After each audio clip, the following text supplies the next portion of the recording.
Alhamdulillah. Alhamdulillahilladzi arsala rasulahu bil huda wa dinil haqq liyudhhirahu 'alad dini kullihi wa kafa billahi shahida wa kafa billahi 'alima. Ashhadu an la ilaha illallah wahdahu la syarika lah wa ashhadu anna Muhammadan abduhu wa rasuluhu la nabiyya ba'da. Allahumma salli wa sallim wa karrim ala habibina Muhammadin wa ala alihi wa sahbihi wa man tabi'ahu ila yaumil qiyamah.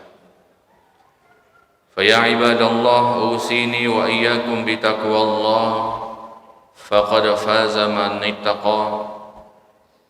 وقد قال الله تعالى في كتابه الكريم: أعوذ بالله من الشيطان الرجيم بسم الله الرحمن الرحيم يا أيها الذين آمنوا اتقوا الله حق تقاته ولا تموتن إلا وأنتم مسلمون. وقال أيضا: أعوذ بالله من الشيطان الرجيم Inna iddatash syuhur 'inda Allah 12 syahran fi kitabillah Yawma khalaqas samawati wal ard minha arba'atun hurum Dzalika ad-dinul qayyim fala tadhlimu fihinna anfusakum wa qatilul musyrikina kafah kama yuqatilunakum kafah wa'lamu annallaha ma'al muttaqin. Amma ba'du. Hadirin sidang Jumat rahimani wa rahimakumullah. Alhamdulillah, di siang hari ini kita diberikan Allah kekuatan untuk bisa merasakan bulan yang disebut oleh Allah di dalam Al-Quran surah At-Taubah ayat 38 sebagai bulan yang haram, bulan yang mulia. Karena menurut perhitungan Allah, dalam satu tahun itu ada 12 bulan. 4 diantaranya adalah bulan yang mulia. Yang satu berpisah, tapi yang 3 ini saling berkesinambungan. Apa yang berkesinambungan itu? Yang pertama adalah Zulqa'dah, yang kedua Zulhijjah, dan yang ketiga adalah Muharram. Sedangkan yang berpisah itu adalah bulan Rajab. Maka hadirin jamaah sekalian rahimani wa rahimakumullah, usini wa iyyakum bitaqwallah. Mari sama-sama kita tingkatkan iman dan takwa kita di bulan ini, karena ini tergolong bulan yang mulia. Bulan di mana kita dianjurkan oleh Allah di dalam ayat 38 surah At-Taubah tadi, fala tazlimu fihinna anfusakum. Jangan sekali-kali kalian menzalimi diri kalian sendiri di 4 bulan ini. Menzalimi diri dalam artian bahwa kita tidak mematuhi apa yang diperintahkan oleh Allah Subhanahu wa ta'ala. Kita menyelisihi apa yang dianjurkan oleh baginda Muhammad sallallahu alaihi wasallam.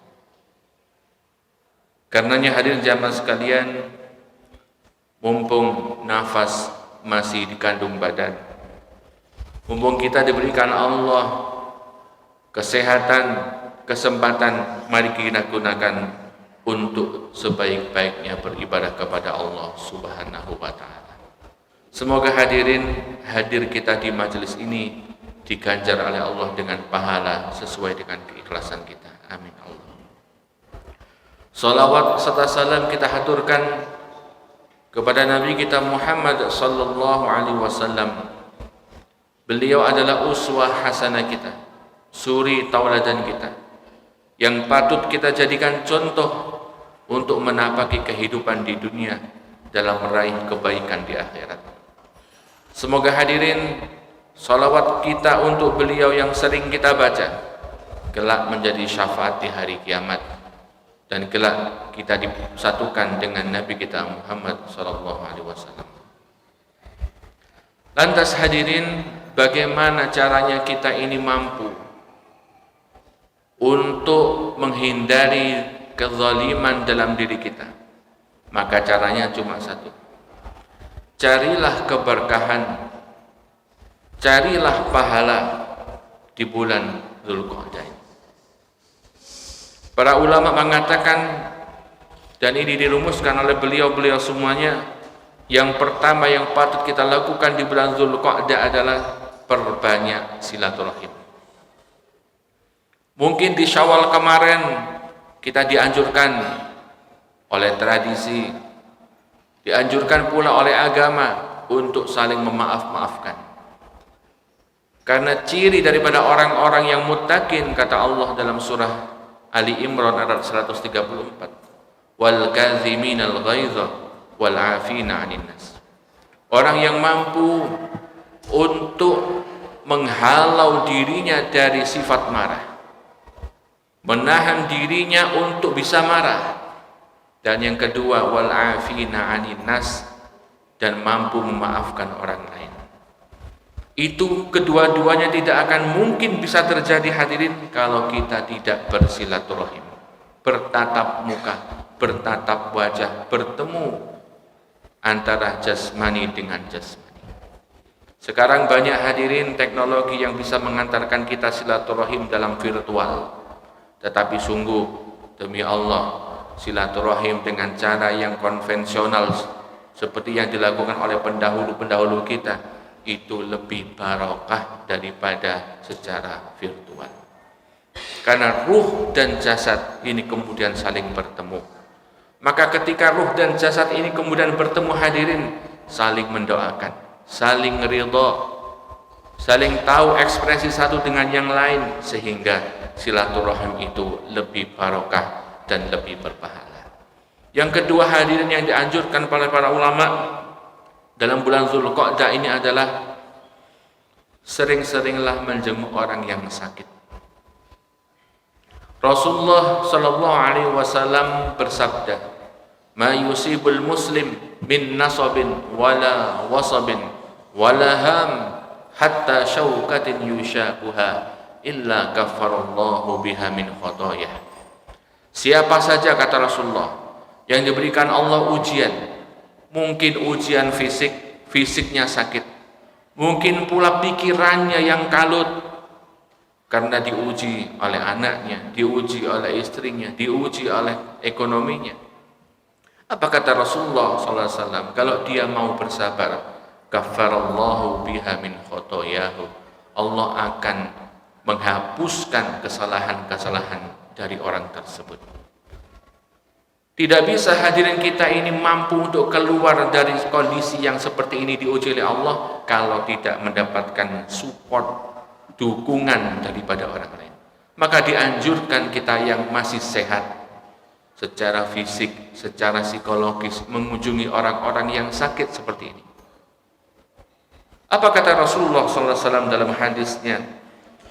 Idza 'ada ar-rajulu akhahul muslim, kalau seandainya salah satu orang itu kemudian mengunjungi saudaranya muslim yang lain, masya fi khirafatil jannah, dia seakan-akan itu berjalan di kebun surga.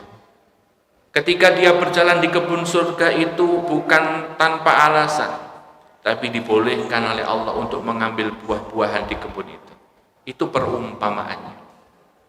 Hatta yajlisa, dia ini baru saja kemudian datang, itu sudah seakan-akan kita ini memasuki kebun di surga. Sampai kita duduk. Fa idza jalasa, kalau seandainya orang yang menjenguk orang sakit ini duduk, kemudian berbincang-bincang, memberikan support, memberikan doa. Apa kata Rasulullah SAW? Ghamaratur rahmah, dia ini diliputi oleh Allah dengan rahmatnya. Maka tidak heran hadirin jamaah sekalian, orang-orang yang suka menjenguk orang yang dalam keadaan sakit ini senantiasa diberikan Allah kesehatan melebihi orang yang sakit. Karena apa? Rahmat Allah senantiasa meliputi orang tersebut. Maka di momen Zulqa'dah ini mari kita tingkatkan amaliyah ini. Dan yang ketiga, kata para ulama, tatkala Zulqa'dah sudah datang dan termasuk bulan yang haram yang mulia, perbanyaklah ibadah sunnah. Kalau yang wajib ini sudah harus kita lakukan, tapi yang sunnah ini sungguh bisa menjadi penolong kita tatkala yang wajib itu terdapat kekurangan. Kadang-kadang kita hadirin untuk sholat wajib saja, mungkin ada tidak khusyuknya, mungkin wudhu kita ini kurang sempurna. Apa kata Allah Subhanahu wa Ta'ala? Pada waktu itu diceritakan dalam hadis, kalau seandainya ada seseorang yang kemudian meninggal, yang pertama kali dihisab, kata Rasulullah SAW, adalah amaliyah fardunya, amaliyah wajibnya. Kalau seandainya amaliyah fardunya ini ada yang kurang, apa kata Allah? Diperintahkanlah malaikat untuk mencari mana amaliyah sunnahnya. Apa tujuannya hadirin? Amaliyah sunnah itu untuk menutupi kekurangan daripada amaliyah wajib kita. Maka kita dianjurkan betul untuk melakukan amaliyah sunnah. Dan ini diterangkan dalam sebuah hadis riwayat Bukhari Muslim. Hadisnya panjang, saya potong yang berhubungan dengan amaliyah sunnah. Wa ma yazalu 'abdi yatagharrabu ilayya bin nawafil.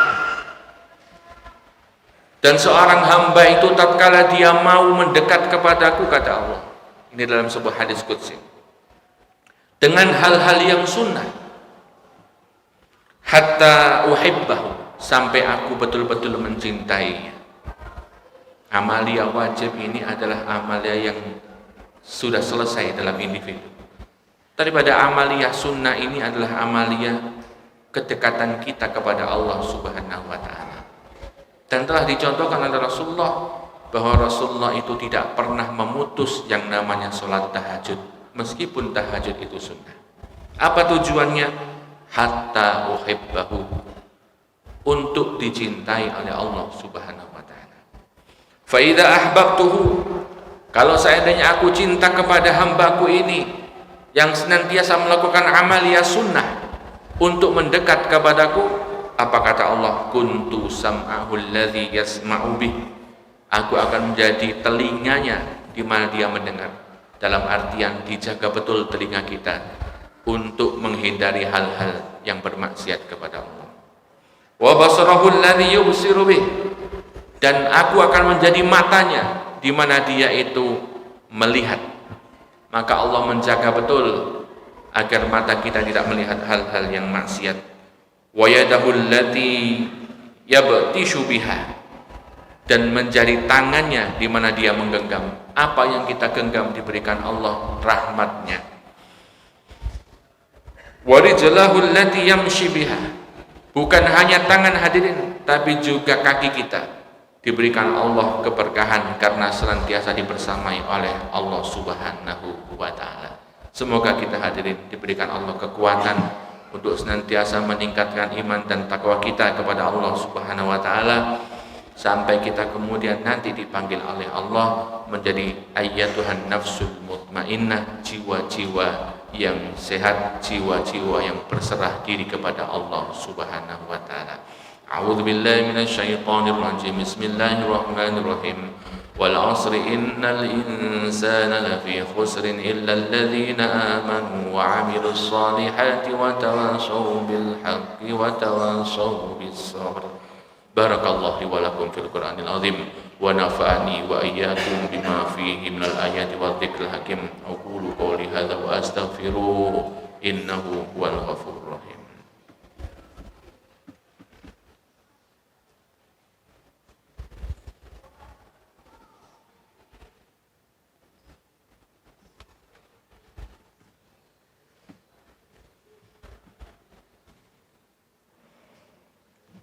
Alhamdulillah. Alhamdulillahilladzi anzala sakinata fi qulubil mu'minin liyazdadu imanan ma'a imanihim. Asyhadu an la ilaha illallah wahdahu la syarika lah wa asyhadu anna Muhammadan abduhu wa rasuluhu la nabiyya ba'da. Allahumma salli wa sallim wa karrim ala sayyidina Muhammadin wa ala alihi wa sahbihi wa man tabi'ahu ila yaumiddin. Faya ibadallah usini wa iyyakum bi taqwallah faqad fazal muttaqun.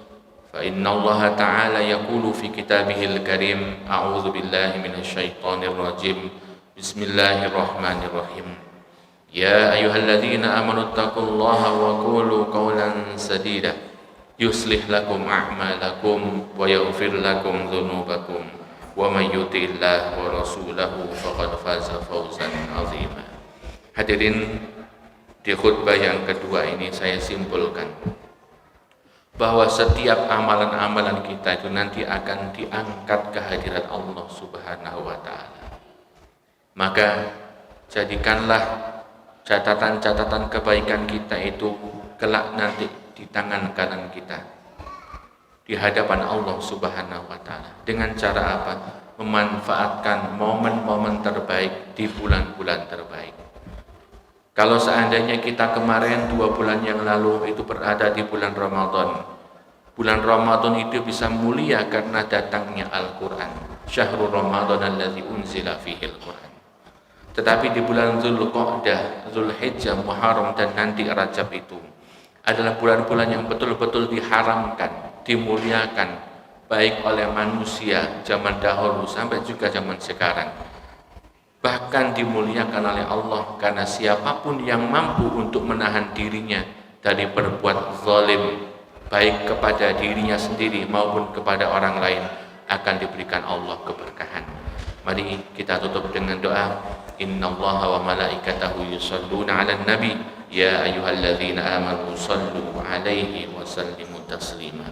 Allahumma salli wa sallim ala sayyidina Muhammad wa ala ali sayyidina Muhammad kama sallaita ala sayyidina Ibrahim wa ala ali sayyidina Ibrahim wa barik ala sayyidina Muhammad wa ala ali sayyidina Muhammad kama barakta ala sayyidina Ibrahim wa ala ali sayyidina Ibrahim fil alamin innaka Hamidum Majid. Allahumma ighfir lil muslimin wal muslimat wal mu'minin wal mu'minat al ahya'i minhum wal amwat innaka qaribun mujibud da'wat faya qadiyal hajat wa ghafirudz dzunubi was sayyi'at. Allahumma inna nas'aluka al-'afwa wal 'afiyah wal mu'afadat da'ima fid din wad dunya wal akhirah. Allahumma inna nas'aluka ilman nafi'ah wa rizqan wasi'an thayyiban mubarakah wa amalan mutaqabbalah. Allahumma a'izzal islam wal muslimin wa ahlikil kafarata wal mubtadi'ata wal musyrikin a'da'aka a'da'ad din. Allahumma sallimna ya Allah wa sallim ikhwanana fi jami'il makan wa sallim ikhwanana khasatan fi Indonesia. Rabbana atina fid dunya hasanah wa fil akhirati hasanah wa qina adzabannar walhamdulillahi rabbil alamin. Ibadallah, innallaha ya'muru bil 'adli wal ihsan wa ita'i dzil qurba wa yanha 'anil fahsya'i wal munkari wal baghi ya'idzukum la'allakum tadhakkarun wa la dzikrullahi akbar. Aqimissalah.